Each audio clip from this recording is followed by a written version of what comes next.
This is Health Matters, a podcast from Mayo Clinic where we discuss the latest medical advice, news, and research to help you live a happier and healthier life. My name is Kristen Meinzer. I'm a writer and journalist, and this episode, we're talking about poop. You might have never had conversations about your number two before because people tend to get embarrassed when it comes to poop. So we're going to break down those code browns with our guest, Dr. Xiao-Jing Iris Wong. She's a gastroenterologist at Mayo Clinic in Rochester, Minnesota. She'll tell us all about what makes our poop healthy or not, what to do in case of constipation and diarrhea. Plus, she'll answer the question you didn't know you had. What's the right way to poop?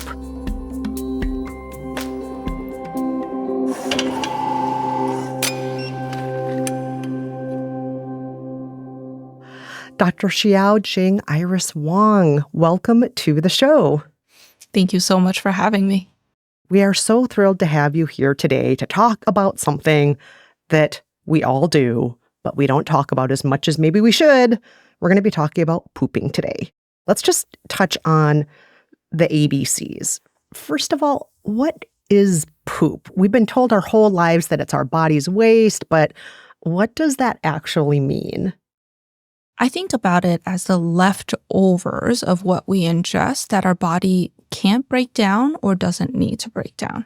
And so our body is really, really good at taking the food that we take in, breaking it down, extracting all the nutrients that are healthy for us, and then leaving whatever else is there behind. But we don't actually need to eat to produce poop. Yes, we need to eat some, but our bodies actually are also secreting things like enzymes to help with digestion, mucus to coat the colon. And so even if you don't eat for a period of time, you might still be producing something that looks like a bowel movement. In addition to leftover fibrous food matters, there's also a lot of healthy gut bacteria that get shed in the stool as well. How can someone evaluate if their poop is healthy? What should we be looking at, and what is a good versus not a good healthy poop? So we'll start with color. The only colors that I get really worried about are if it's bright red blood, dark, that looks something like melted rubber. So black, not a dark green, not a dark brown, but a black that looks like tar. We worry about that because it's a sign of old blood. The bright red, maroon clot colors are more fresh blood. And so, of course, any bleeding, we're going to be worried. The only other color that is troublesome are poops that come out looking like clay or chalk. That white gray might signal some very, very uncommon diseases in the gallbladder and liver. Outside of that, it really doesn't matter. Something a little more on the yellowish, greenish, brownish spectrum depends a lot on what you eat and how well you've processed various nutrients, what additives were in your food. And so I would just go ahead and ignore all of the other colors. What about shape and consistency? Often, a lot of the times, the shape and consistency depends a lot on how much fiber you ate, how much water you drank along with that fiber. And so I tell my patients, we want poop that is soft, right? It doesn't hurt to come out, but it has a form to it. So it's not just all like liquidy and breaking apart, because that form helps trigger our body that it's time to poop. So without that form, it actually can get a little bit difficult to pass that stool. Really, form and consistency come together. You want it to be soft enough to come out without straining. And that straining piece is actually really important, and I'm sure we can touch on this later. But straining actually doesn't have to do with hard poop sometimes. Folks can strain even if their bowel movements are soft in consistency. It really indicates more how well the muscles are working to allow that poop to come out.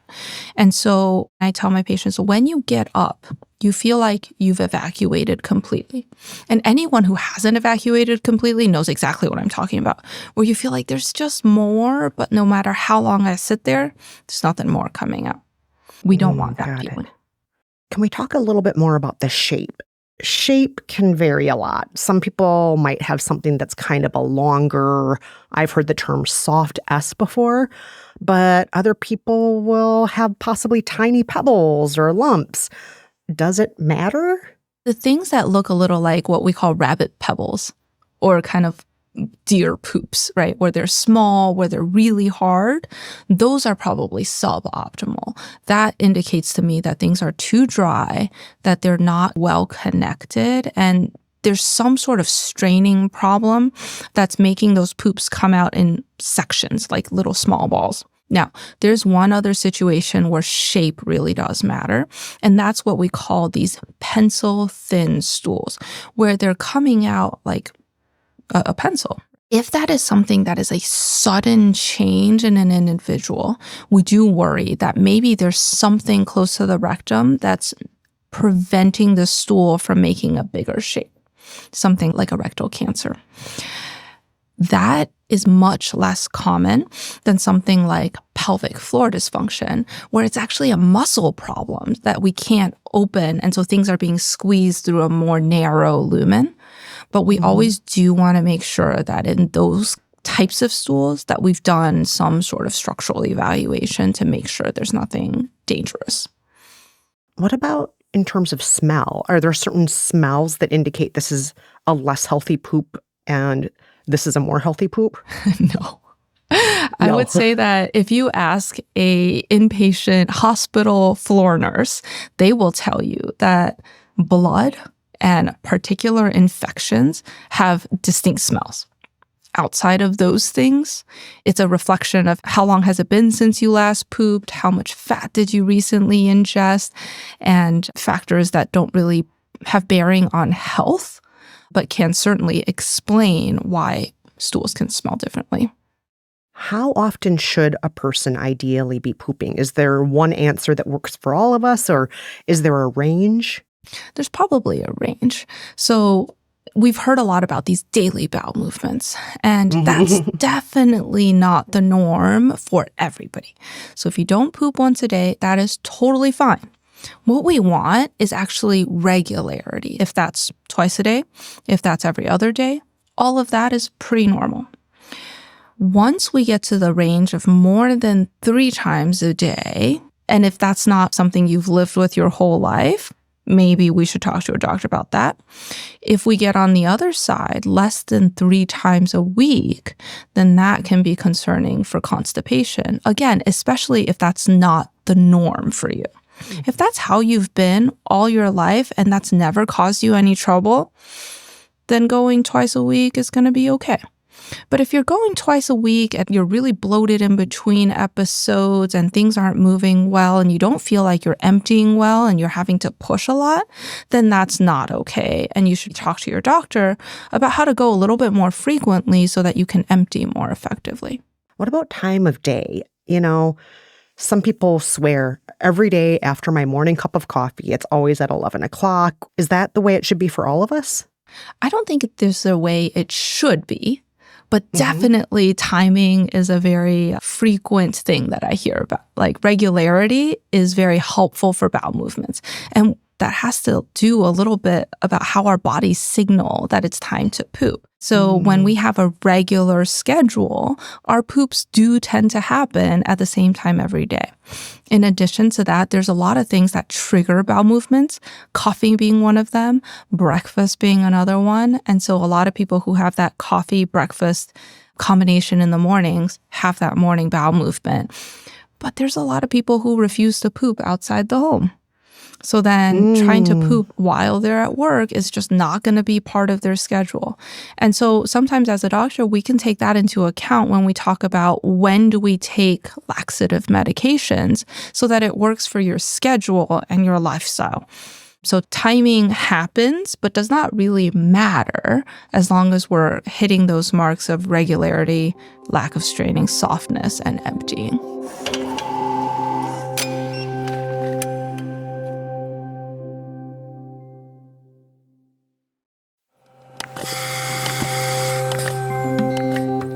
So, what is poop? Well, it's the leftovers after our body extracts the nutrients from our food. That can mean leftover food matter, but also enzymes, mucus, and bacteria. To assess if your poop is healthy, first start with color. It's concerning if your poop is bright red, dark black, or a whitish gray, but other colors are fine. When it comes to shape and consistency, it should be soft and you shouldn't have to strain to evacuate completely. Poop should also be well connected in its form, not broken up into small bits or too dry. For the average person, the smell of your poop isn't going to tell you much. As for how often, it's different for every person. What's more important is having a fairly regular schedule. But if your normal poop schedule suddenly changes to more than 3 times a day or fewer than 3 times per week, that's something to bring up with your doctor. Next, let's hear about the best ways to treat those problems we all experience: constipation and diarrhea.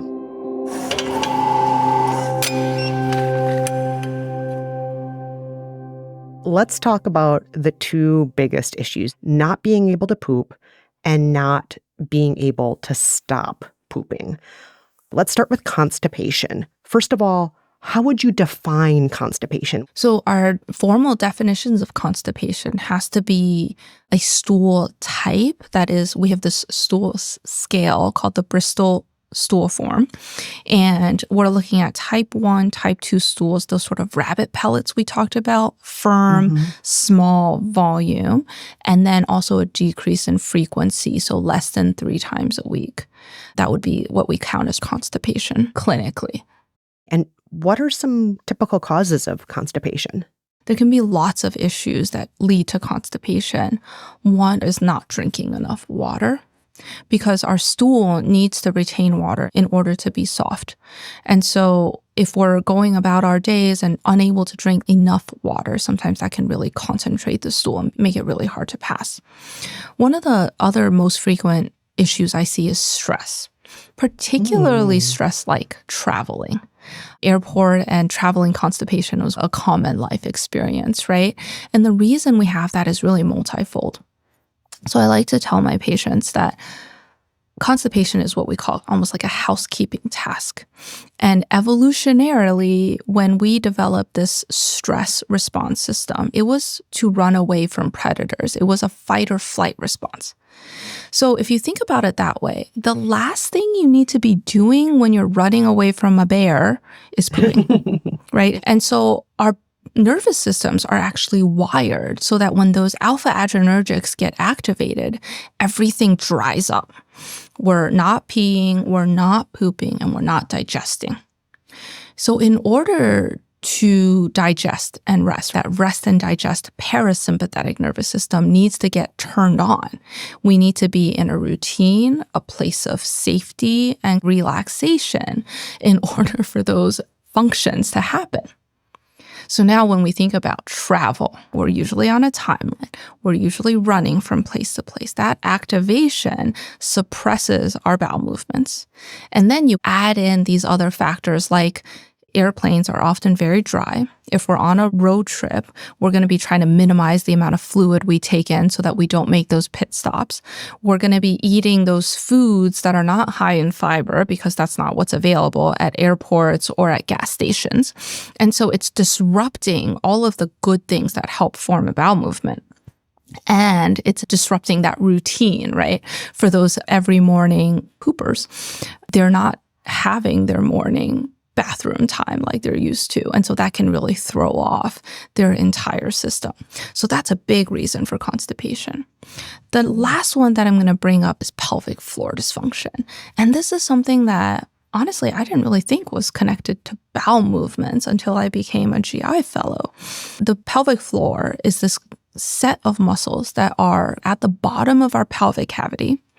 And they serve a purpose to keep all the organs up that need to stay up, but control the outlet so that we can pass out everything we need to pass out. And that's urine, that's stool, and in women, that's babies. And so when this set of muscles doesn't work correctly, we can actually develop a lot of problems allowing bowel movements to pass. It can impact how we allow urine to pass. It can impact pain when we're having activity in that region. And it can cause a lot of other upstream issues from not being able to empty correctly. Now, if someone is constipated, if they aren't able to empty correctly, what are some of the first things they should try? Basic home remedies or do-it-yourself sort of things? So hydration is going to be a huge one, especially if they're underhydrating, making sure they're drinking enough water so that their pee is coming out clear. So if the pee is clear, that means there's enough water in the rest of the system. And that doesn't mean clear like water, but like that clear light yellow is what we're aiming for. The other thing is eating high fiber fruits. So studies have actually shown that fruits like kiwis and prunes are just as good as a fiber supplement to help patients have bowel movements. And so 2 kiwi fruit a day or 4 prunes have been as good as a fiber supplement. When you say fiber supplement, do you mean like psyllium husk, like Metamucil? Yep. Psyllium husk is the one that's been well tested and well studied in the literature. But some people find methylcellulose works a little bit better for them, and that's okay too. And if those don't work, if the water, if the kiwi, if the prune isn't doing the trick, what options are there over the counter at the pharmacy? There's some great over-the-counter options. And this is why I love talking about constipation, because it's usually very treatable in the majority of individuals with those over-the-counter options. But you have to know how to use them. So I'm going to talk about 3 big ones. These are all going to be pills. The first one is going to be DocuSate, which is what we call a stool softener. The way this works is it's more like an emollient. It just keeps the stool soft, but it doesn't do anything to increase the water content of the stool, and it's not going to do anything to push the stool forward. So this is a really good option for maybe pregnant women who are trying to prevent constipation, or people who just have occasional really hard bowel movements and they just want to keep things a little bit softer. And because we are taking it like a pill, right? You have to think about the GI tract as a pipe. That pill is going to only touch the top part of the pipe. And so if you're already really backed up, taking these pills that just make the top part of your stool soft isn't going to do anything for a very long time, which is why these medications are really good as preventatives. You take them all the time to keep all the stools soft. But when you really get backed up, that one is not going to be as strong an option. Okay. So we're going to go to our next options, which are these osmotic laxatives. So this is polyethylene glycol and your magnesium-based supplements. So especially milk of magnesia is going to be a nice, gentle option. The way these work are they're going to hold water in stool. So even when you're not drinking enough or maybe not having enough fiber, they're going to help hold water in that bowel movement so that it maintains its softness. Now, again, because it's a pill, it's only going to impact at the top until things work its way through. So better to take them on a more regular basis once you're treating the constipation than expect them to work like a rescue medication when you're already backed up. When you are already backed up, what you want to do is help stimulate the colon to push things forward. Now, those osmotic laxatives can do that, but the way they do that is by pulling in a ton of water, and then by the time they work, what's coming out is really mushy. And folks who are listening who might have constipation have experienced this, where they have these hard bowel movements to begin with, and then it gets progressively softer and softer and softer until all they're passing is water. And that's quite uncomfortable. And so we do want to use these stimulant laxatives so that you can keep things soft, but not have to be so soft that that's all the body's relying on to help push forward. So these laxatives are senna and bisacodyl, both over the counter, and they can really help push and stimulate. Takes them about 6 to 8 hours to work. So for our folks who are anticipating those morning bowel movements, I usually have them take them at night. So then 8 hours later, after they rest and then they take their coffee, both those things kick in at once and they can have that normal, regular bowel movement again. So the first 2 you mentioned are working on the stool itself, and that last one is making the colon do its job better. Exactly. How often should people be taking these other over-the-counter medications? Should they be just a regular part of one's vitamins and supplements every day? Should they be something that's taken because, oh, I tend to get constipated every month around my period? When does somebody know this is something that I should start taking? That's a really great question. And often we get that wrong, right? Because patients get backed up and then they're taking the wrong thing and they say it doesn't work. So I think it's exactly what you said. If you know your body and you know, okay, when I go on a trip is when I get constipated, then I would recommend starting that preventative medication a couple days in advance to keep things really soft so that they're going to be easy to pass. And those preventative medications are nice. Now, sometimes even polyethylene glycol is enough to give someone diarrhea, right? So you kind of have to do trial and error. But doing a stool softener is generally pretty mild, and it's generally not going to stimulate a bowel movement, right? So you're not going to lose control of your bowels. And so taking that a couple of days before a menstrual cycle or before a big trip and seeing if that's enough to prevent the constipation is a really good idea. In my folks who I know who have chronic constipation issues, I tell them to take polyethylene glycol, which, the brand name starts with an M. So I tell them it's like vitamin M. You take it every day like a vitamin to keep things soft all the time. And it may not have to be a full dose. It's just enough to keep the stool soft, but still with form. Because when it doesn't have form, it's harder to get out. So I have them take that every day. The other good thing is it never gets absorbed. You don't get reliant on it, and it's very, very safe. It doesn't interact with other meds.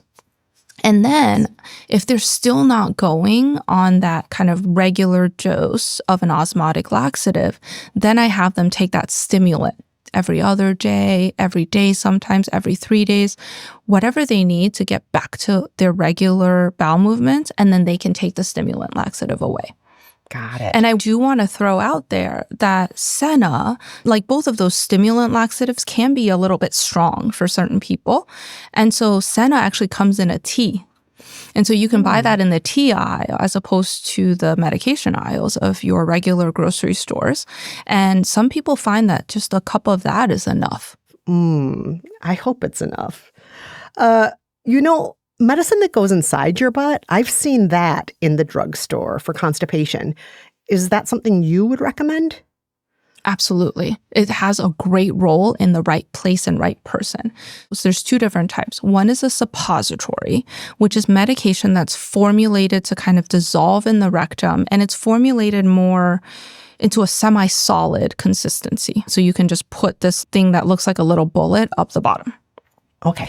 Enemas, on the other hand, are usually liquids that are kind of squirted up the bottom and sometimes can be delivered even higher with specialized tubing.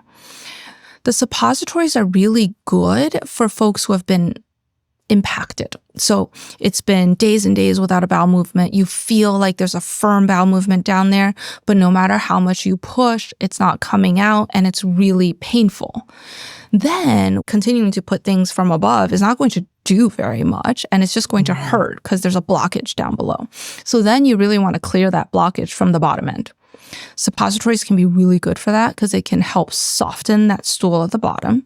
And it can also help stimulate the rectum in folks who feel like, okay, it's been like 4 days, but I have no urge to go, but I feel full. Well, that suppository can be really good to stimulate the urge and help clear out the bottom.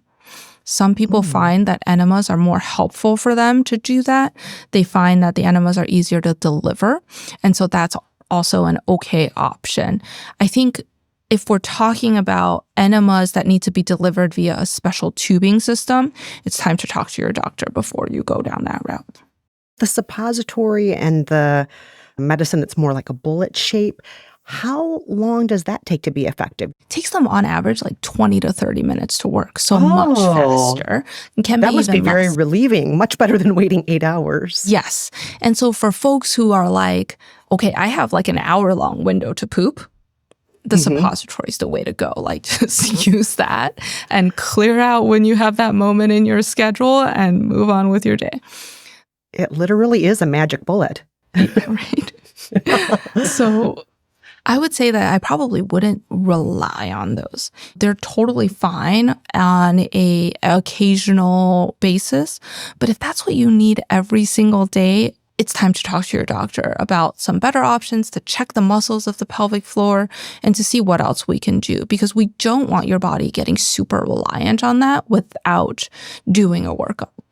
If your doctor gives you the okay, it is very safe to use those regularly, but I would want people to talk to a physician before saying, I'm just going to rely on only suppositories to have a bowel movement all the time. At what point should folks out there see a doctor about constipation?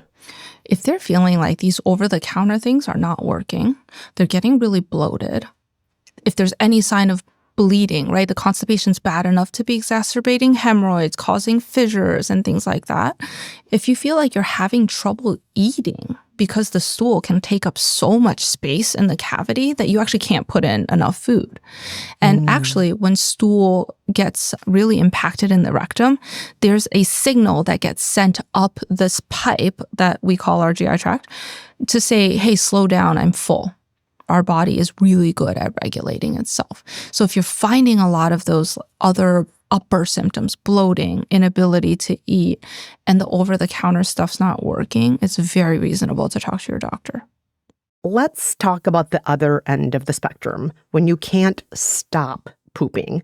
Do you have any recommendations for people who just have garden variety diarrhea or nervous tummy, as it's sometimes called?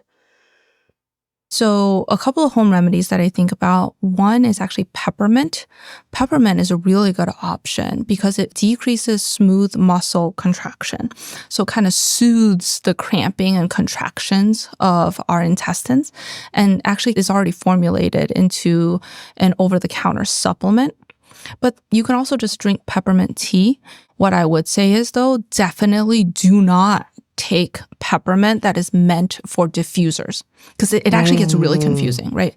There's edible peppermint, there's peppermint extract meant for baking, and then there's peppermint that's meant for diffusers. Do not eat that stuff. Other things like Pepto-Bismol is a really good option to kind of help slow things down and bind. Methylcellulose, which is a different type of fiber than psyllium, can be really helpful for diarrhea because it can help kind of increase the consistency of the stool. It keeps it soft, but not too soft, which is why we love talking about fiber, because fiber is really magical. It can give you that middle ground, whereas some of these other medications will push you too far in one way or the other. So fiber works for both diarrhea and for constipation. Yeah. And Magic. It's really a mix of kind of soluble and insoluble fiber that does the best. And the best way you're going to do that is by eating the fiber. So fruits and vegetables with high fiber content and the peel can be really helpful. My Nana raised me right. She says you don't eat a potato without the peel. That's the healthiest part. What is the biggest risk of untreated diarrhea? It depends a lot on what's driving that diarrhea. And generally, we tend to be a little bit more concerned as physicians about making sure we've worked up diarrhea. Because if you leave it unchecked, dehydration is a pretty big risk. We're losing so much electrolyte and fluid out of the stool that our body doesn't have enough to keep functioning. We can get hypotensive, where our blood pressures drop, and our hearts can have trouble keeping up. So that's one of the big things, along with having electrolyte derangement. So the salts in our bodies are no longer as balanced because they're getting lost in the stool. When do we know that diarrhea is being caused by something other than just nervous tummy or period-induced diarrhea? When do we know that there's something bigger going on? That's a really hard question sometimes to answer.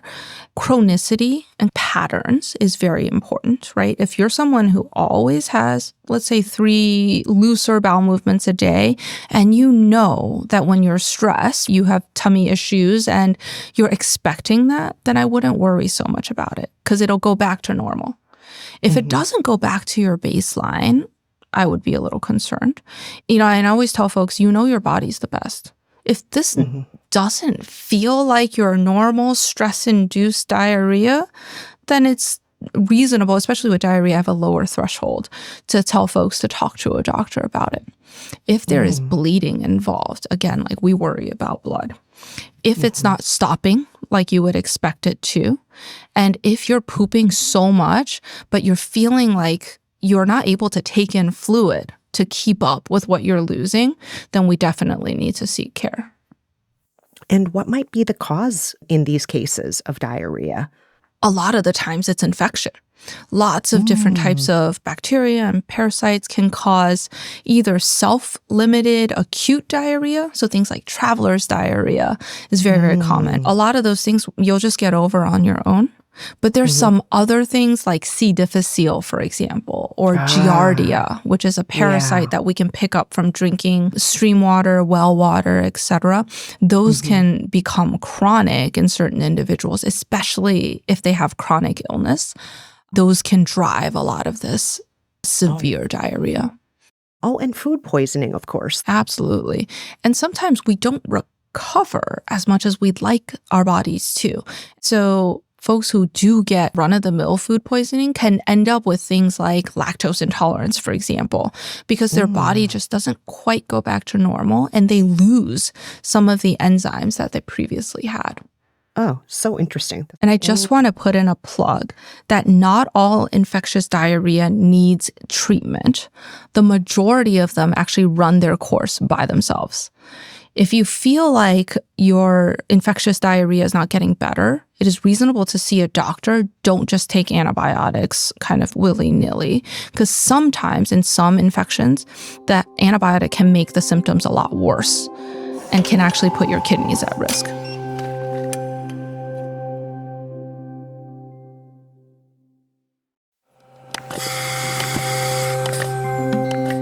So if you start going number 2 less than 3 times a week, you're probably experiencing constipation.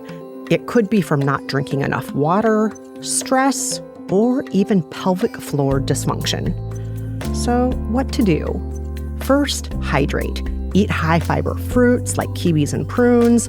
Fiber supplements like psyllium husk and methylcellulose can also work. But if you need some extra help, there's a range of over-the-counter options. To prevent constipation, you can take a stool softener like Docusate. Or if you're already backed up, an osmotic laxative is a relatively gentle medication that helps pull water into the stool. If your body needs more of a boost, you can try stimulant laxatives to help the colon to push. And for really tough or time-sensitive cases, suppositories and enemas can quickly soften the stool from below. But if over-the-counter treatments aren't cutting it, you're becoming really bloated, you lose your appetite, or you're noticing bleeding, it's time to talk to your doctor. Now, if you're experiencing diarrhea, on the other hand, peppermint tea or supplements can soothe cramping and contractions. Pepto-Bismol is a good over-the-counter option, and fiber like methylcellulose can help add bulk to your stool. It turns out fiber is a double hitter that can work for diarrhea and constipation. Diarrhea can be caused by stress or infections like food poisoning or Giardia. Many cases of diarrhea resolve on their own. But if there's blood or you're losing fluids faster than you can take them in, go see a doctor. We've covered what can happen when there's not enough poop and when there's too much. Now we'll get to the big question. What's the right way to poop? All right, let's dig into proper pooping technique. There's a right and a wrong way to poop. Let's talk about the best practices. First of all, let's talk about what not to do. What mistakes do people make in how they poop? It took me to be a GI fellow going through rotations with pelvic PT to learn that, hey, you're not supposed to strain when you poop. So I think some people might wonder, what do you mean by strain? So if you've never done it, good for you. I'm very happy for you. So this bearing down maneuver where you're kind of closing off the airway and pushing down into the pelvis to try to push the poop out, you're not supposed to. The poop's just supposed to come out And for a lot of my patients, this is the moment when they're like, how come nobody's told me this in 40, 50, 60, 70 years? And I'm like, I don't know. I had to go to med school and a GI fellowship to learn that. So we're all in the same boat. So gentle pushing is one thing, but straining and bearing down and that is what we're supposed to avoid. Correct. But actually, gentle pushing is normal. Gentle is that what you're pushing, saying? you are not supposed to have to do. Like, I think there's a degree, but let's call it ideal bowel movement, not necessarily healthy. But an ideal bowel movement is when you get that feeling of urgency. That means there's a stool sitting in the rectum. It's ready to come out. You should be able to go to the bathroom, take a few deep breaths, and the stool just comes out. So that's like ideal, right? That's like the pedestal of bowel movements, if you will. Gold medal winning bowel movement. Yeah. Yeah. There's some articles I've read about on the internet called the ghost poop. Apparently the poops are so perfect, they're just like not even in the toilet by the time you look at it. But you definitely don't want to be straining because that leads to prolapse of our pelvic floor musculature. And in certain individuals, that's how we pass out from pooping. Pass out. Okay. That sounds dangerous. It is, because you're in the bathroom and there's so many places you could hit your head. Ouch. So to avoid straining, we really want to be able to relax the muscles of the pelvic floor. The muscles of the pelvic floor aren't exactly under our conscious control. I liken it to kind of breathing. All of us are sitting here breathing without thinking about it. But if I told you now to focus and take a deep breath, you would be able to do that because you know how to control your diaphragm to contract it. You can take over that function. Pooping is very similar. We should be able to relax and coordinate those muscles without having to think about it. But in individuals with pelvic floor dysfunction, and that's up to like 1 in 3 people who come to see me for their constipation problems, their muscles don't work the right way. So they're actually closing when they're supposed to open. So then we have to teach them how to take deep breaths and open up what it feels like to relax the right muscles to allow the stool to come out. So deep breathing. Toileting stools is a big subject. Oh, you mean like the footstool or the squatty potty? Okay. Correct. And it doesn't have to be the brand name, right? All it has to do is lift the knees above the level of the belly button and allow the knees to be separated. So a lot of people will use a single footstool. It works okay, but 2 are better. Okay. And especially if you have a high toilet, it's important that the footstool goes up higher so that the knees can, again, be above the belly button. That's the key. And that helps relax the pelvic floor. Okay, so the pelvic floor relaxes enough to release the poo more easily then. Exactly. It actually allows the rectum to go from this narrow angle from being pulled up to a straight angle. Ah, that makes sense. A lot of cultures around the world, places I've lived in, have had the kinds of toilets where you squat over the toilet as opposed to sit on the toilet.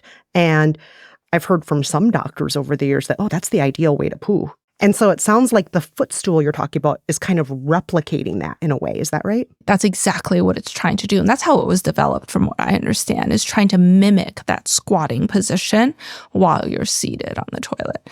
And so thinking about that squatting position, you also want to lean forward at about like a 15 to 30 degree angle and then have those knees open. Now, some of us may personally do this, or maybe we have a family member who disappears into the bathroom for very long periods of time, spending maybe 30 minutes or even an hour on the toilet. Is that okay? Don't sit for too long. If the poop's not coming, get up off the toilet, walk around, wait for that urgency to hit again. I think some people make the mistake of waiting and suppressing the urge, and that actually makes it harder to poop down the line. And so this is how like childhood withholding behaviors can develop into pelvic floor dysfunction. But listen to the signal. Don't sit for too long. Don't sit there scrolling on your phone. Movement helps stimulate the colon. Exercise is really good for stimulating colon function. And so using those things to help the bowel movement come again instead of waiting and sitting is better. And then taking slow, deep breaths. But I would say that more than like 20, 30 minutes, probably not ideal because you're sitting there putting a lot of gravity onto those rectal vessels and the musculature, and that can lead to things like hemorrhoids. Dr. Wong, we also have to note that you study cross-discipline techniques to help treat bowel issues like hypnotherapy, virtual reality, positive psychology, mindfulness, and biofeedback. These are words we don't often associate with pooping. Tell us about how all of these things relate to healthier pooping. Absolutely. It really goes back to when we talked about that evolutionary biology of stress. And our bowels become more regulated when we can activate our rest and digest system, which is that parasympathetic nervous system. It is really easy to activate the sympathetic nervous system, right? I'm going to be late for a meeting soon. Oh man, all of a sudden that's ramping up. Mm-hmm. But it is really hard to turn that off. And there's a lot of books that say back in the day, it turned off when the lion was gone and we could celebrate. But now with things like chronic stress, it never quite turns off. And so a lot of these behavioral techniques are aimed at how do we activate that parasympathetic nervous system? How do we rest and digest? And then a little bit of that is how do we learn to live with the pain that we are experiencing that we know isn't going to be harmful, right? Because we've done a lot of testing for some of these conditions that I take care of. We know there's no tumor. We know there's no inflammatory bowel disease, but yet we have nervous tummies. How do we accept that this is nervous tummy and not something undiagnosed? And that pulls in this cognitive behavior therapy component. So a lot of these tools are aimed at how do we get these techniques to people who aren't used to them, who don't want to do therapy necessarily, but still can benefit from parasympathetic activation. And so hypnosis is a really good way of doing that, where just by listening to my very, very soothing voice, I can put you in this meditative trance that makes your body a little bit more susceptible to suggestions. Suggestions like, hey, this pain that we've already diagnosed as something like irritable bowel syndrome or nervous tummy is not going to kill you.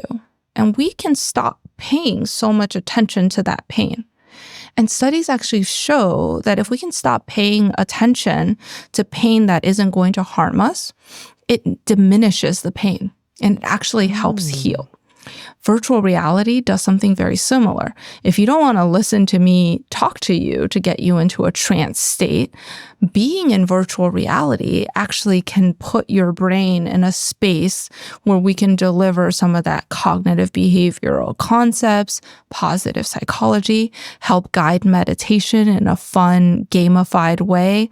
There's a lot of really cool tools out there because often the medications can do this too, but patients don't want to take them or they come with side effects or they interact, right? And so using our own bodies to turn on some of these neurotransmitters is a much safer way to go.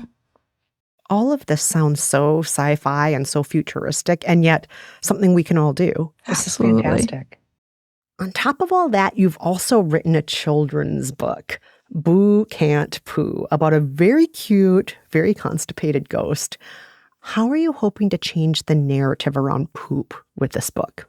I wrote this book as a way to teach kids about constipation and to make it easier for them to talk about. We don't have to talk about fart jokes and poop jokes, right? We can talk about poop in a very normal, healthy, matter-of-fact way, right? Because it's bodily function. And the reason this is so important is because I see it on the back end. I see these adults and grown-ups who have never been taught how to poop, who have never talked to anybody about how the way they poop is abnormal, and have never felt like they can share.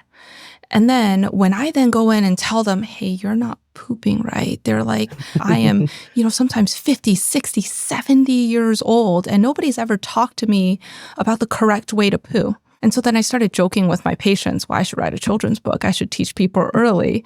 And then the joke stopped being a joke. Actually, it sounds like maybe this book might be useful for people of all ages, not just children. It's actually secretly written for their parents. Thank you so much, Dr. Xiaojing Iris Wong. This has been just a fantastic conversation. You make me so excited about poop. Thank you so much for having me, and thank you for allowing me to talk about this relatively uncomfortable topic for a lot of people. Oh, I think you did a great job of making it a much more comfortable topic for everybody listening.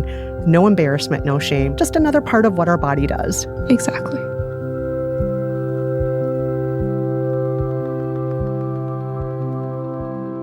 What does a good poop session look like? Well, there shouldn't be any straining. Ideally, you shouldn't even have to gently push. Instead, relax your pelvic floor muscles. Take deep breaths to help you open and release. Footstools can help angle your knees above your belly button, which relaxes the pelvic floor and improves the angle of the rectum. But if it's just not happening, don't stay on the toilet. Get up. Walk around, try to tune into your body, and wait until you feel the urgency to go again. If you're regularly having trouble, it can also be a mental game. Pooping can bring up nerves or in some cases even pain. That's when it could be worth trying tools like mindfulness, hypnotherapy, or anything that can help down-regulate your nervous system and reduce your focus on the pain. So hopefully now you have a better understanding of your bowels and maybe even better experiences with them too. Okay, that's all for this episode. But if you've got a question or topic suggestion, you can leave us a voicemail at 507-538-6272. We might even feature your voice on the show. For more Health Matters episodes and resources, head to mayoclinic.org/Health Matters. And to find out more about Dr. Wong's book, Can't Poo, check out our show notes. Finally, if you found this show helpful, please subscribe and make sure to rate and review us on your podcast app. It really helps others to find the show. Thanks for listening, and until next time, take care and stay healthy.